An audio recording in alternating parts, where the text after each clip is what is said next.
Hey everyone, welcome back to Corporate Decoder, the place where we will dive into a deal that is not what it seems on the surface. Today we are unboxing a current report from TrueCar Incorporated. This filing is all about a major change coming to the company, a merger. But as always with corporate deals, there is more to the story than the press release. Stick around as we decode the real implications. Before we dive in, if you get value from our straightforward analysis of these complex documents, make sure you are subscribed. Also, we have a growing Discord community to discuss these findings linked in the description below. Alright, so TrueCar Incorporated has filed this report to give us an update on a big deal they are cooking up. They are getting together with another company called Shareholders Incorporated. Think of it like a big company handshake that is going to lead to TrueCar becoming a part of Shareholders. This is called a merger. Now, the whole point of this filing is to tell us about an important side agreement made on the 11th of December 2025. This agreement is called a voting and support agreement. What does this mean for us? It means that a major shareholder is promising to vote in favor of this merger. This is a big deal because getting shareholder approval can sometimes be a hurdle for these kinds of transactions. The key date here is the 11th of December 2025. That is when this voting agreement was signed. This agreement is with a company called Auto Holdings Limited Liability Company, which is related to AutoNation Incorporated. Now, Auto Holdings is a pretty significant shareholder. As of the 3rd of December 2025, they owned about 6.0% of TrueCar's stock. That is a substantial chunk. So when they agree to vote for something, it makes it much more likely that the deal will go through. This agreement basically says Auto Holdings will vote all the shares they owned on the 13th of November 2025 in favor of the merger. This is important because the record date for the shareholder meeting to vote on the merger is the 13th of November 2025. So this voting agreement is really about securing enough votes to make sure the merger happens. It is a sign that the parties involved are confident the deal will get the green light from shareholders. The company had already announced this merger plan before. They had filed a formal document called a definitive proxy statement back on the 24th of November 2025. This was to get shareholders ready to vote at a special meeting scheduled for the 22nd of December 2025. The original merger agreement was signed on the 14th of October 2025. So this voting and support agreement is a follow-up, a step to make sure the merger smoothly proceeds to completion. Now, TrueCar as a company is a platform that helps people buy and sell cars online.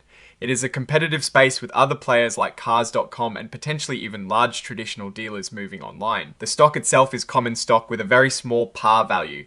This is pretty standard for most companies. The trading symbol for TrueCar on the Nasdaq Global Select Market is True. This merger means TrueCar as an independent publicly traded company will likely cease to exist.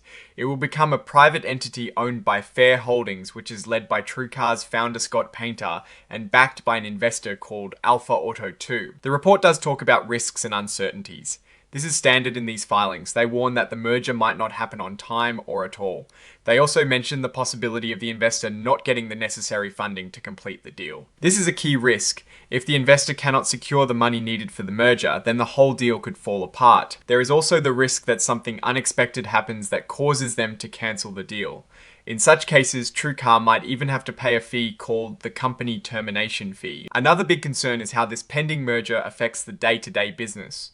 Will customers and partners stay loyal when the company's future is uncertain? It can also distract management from focusing on running the core operations. They also highlight the importance of keeping their employees and important business relationships intact during this transition period. This is crucial for the success of the combined entity after the merger. And of course, there is always the possibility of lawsuits related to the merger, potentially from shareholders or other parties involved. The report also includes a lot of what they call forward-looking statements. These are basically predictions about the future. They use words like expect, aspire, potential, and future. The company is required to include these to manage expectations and inform investors about what they are aiming for. However, these are not guarantees. They are based on current assumptions which can change. One important restriction during this merger process is that TrueCar might not be able to pursue other significant business deals or strategies. This is to ensure their focus remains on getting the merger done. The report also hints at the need for potential regulatory approvals. Depending on the size and nature of the companies involved, government bodies might need to sign off on the merger to ensure it is fair to competition and consumers. Finally, the report is signed by Jeff Swart, the Executive Vice President, General Counsel, and Secretary of TrueCar. This makes the filing official. So what is the big picture here? TrueCar is essentially being taken private by its founder.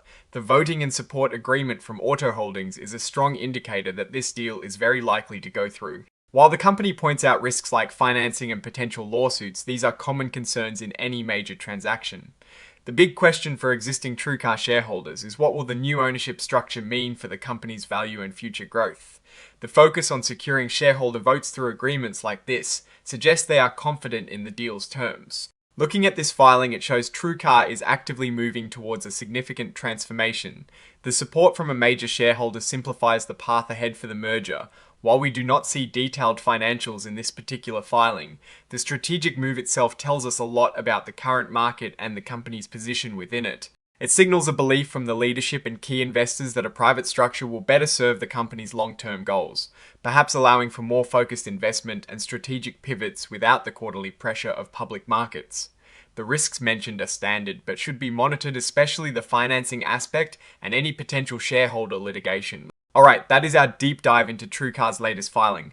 What do you think about this merger and the steps being taken to ensure its completion? Let us know your thoughts in the comments below. If you found this breakdown helpful, please hit that like button and consider subscribing for more corporate insights. And don't forget to join our Discord community for more discussions. Thanks for watching, and we will see you in the next one.